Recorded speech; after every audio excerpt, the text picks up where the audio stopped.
دلوں کے بندھن مریم شیخ قسط نمبر 37۔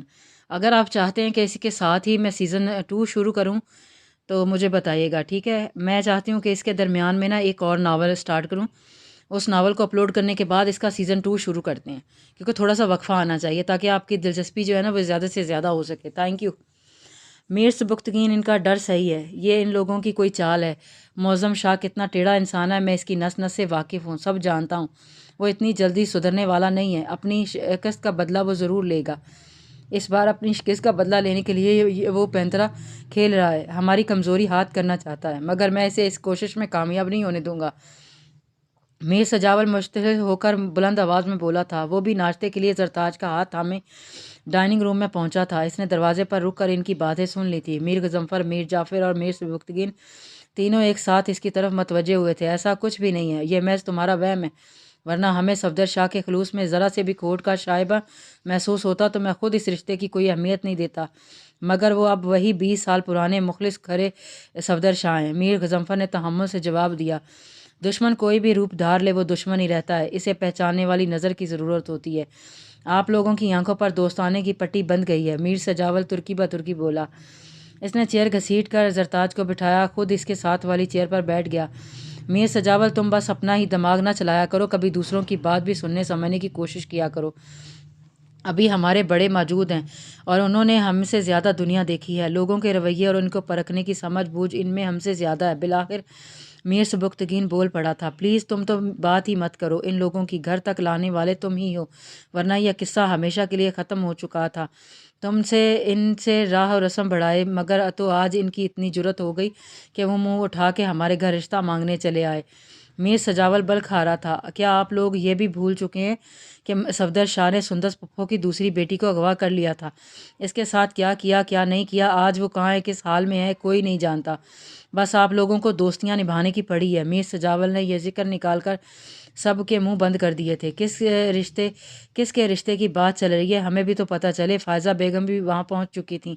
اس ذکر پر ان کا دل بہت زور سے دھڑکا تھا۔ بحث کا کوئی حصہ تو ان کے کان میں پڑ چکا تھا، مگر سندس کی بیٹی کے ذکر پر فوراً سے پیشتر اندر آ گئیں۔ وہ قصہ انجان بنی پوچھ رہی تھیں۔ صفدر شاہ صاحب رانیہ کے لیے اپنے صاحبزادے کا رشتہ لے کر آئے تھے، وہ زہر خند لہجے میں بولا۔ اوہ ہو، تو نوبت یہاں تک پہنچ گئی؟ فائزہ بیگم بے خیالی میں کہہ گئیں، کیا مطلب، تمہاری اس بات کا کیا مطلب ہے؟ میر غضنفر نے بھویں چڑھائیں، کچھ نہیں، میں تو بس ایک بات کہی تھی۔ فائزہ بیگم گڑبڑا کر بولیں، میر سجاول تمہاری بات بھی درست ہے اور میں اس متعلق ضرور صفدر شاہ سے ضرور بات کروں گا، مگر صفدر شاہ کی نیت میں ذرا سا بھی کھوٹ ہوتا تو وہ ہرگز بھی تعلقات استوار کرنے کی کوشش نہیں کرتے۔ شادی میں شرکت کرنے کے بہانے سے ہی صحیح انہوں نے پہل کی ہے، اس لیے مختوم شاہ کے رشتے پر غور کیا جا سکتا ہے، اس میں کوئی برائی نہیں ہے۔ میر جعفر مدبرانہ بولے، پہل انہوں نے نہیں، پہل ہماری صلح جو بھائی نے کی ہے، پہل اس طرف سے ہوئی ہے۔ انویٹیشن کے بہانے وہ بھڑک اٹھا، جس نے بھی کی ہو، کم سے کم کچھ اچھا کرنے کی کوشش کی ہے، اس سے پورے گاؤں کا فائدہ ہوگا۔ دشمنی سے سوائے نقصان کے کچھ حاصل نہیں ہو رہا تھا، خواہ وہ ہمارا نقصان ہو یا ان کا، گاؤں والے ہی سب سے زیادہ پیس رہے تھے۔ میر سبکتگین چڑ کر بولا، جو کچھ بھی ہو جائے میں رانیہ کی شادی اس خاندان میں ہرگز نہیں ہونے دوں گا، اور اگر آپ لوگوں نے یہ کوشش کی ان سب سے دوبارہ رشتے جوڑنے کے بارے میں سوچا تو میرا رشتہ آپ سب سے ٹوٹ جائے گا۔ وہ حتمی انداز میں بولا، نہیں نہیں میر سائیں، ایسی باتیں منہ سے مت نکالو، ارے میں کہتی ہوں لعنت بھیجے آپ لوگ اس رشتے پر، بھلا ہماری رانیہ کے لیے رشتوں کی کوئی کمی ہے؟ ایک سے بڑھ کر ایک رشتہ مل جائے گا، بلکہ وہ جو MP قاسم کی بیگم ہے، انہوں نے کل رات خود ڈھکے چھپے الفاظوں میں مجھ سے رانیہ کے لیے بات کی ہے۔ فائزہ بیگم میر سجاول سے خائف ہو گئی تھیں۔ میر سجاول کے حتمی انداز پر تقریباً سبھی نے چپ سادھ لی تھی، سبھی گھر والے ان کی فیصلہ کن طبیعت سے واقف تھے۔ وہ جو بھی بات ایک بار منہ سے نکال دیتا پھر ایک انچ بھی اس سے پیچھے نہیں ہٹتا تھا، یہ عادت اس کی بچپن سے رہی تھی، اور یہی بات میر سبکتگین کو پریشانی میں مبتلا کر رہی تھی۔ اسے میر سجاول کو اس رشتے کے لیے راضی کرنا ناممکن لگ رہا تھا، اور رانیہ کے لیے مختوم شاہ سے بہتر کوئی رشتہ اس کی نظر میں نہیں تھا۔ وہ ان دونوں کی نظروں میں ایک دوسرے کے لیے پسندیدگی بھی دیکھ چکا تھا۔ کچن میں کھڑی رانیہ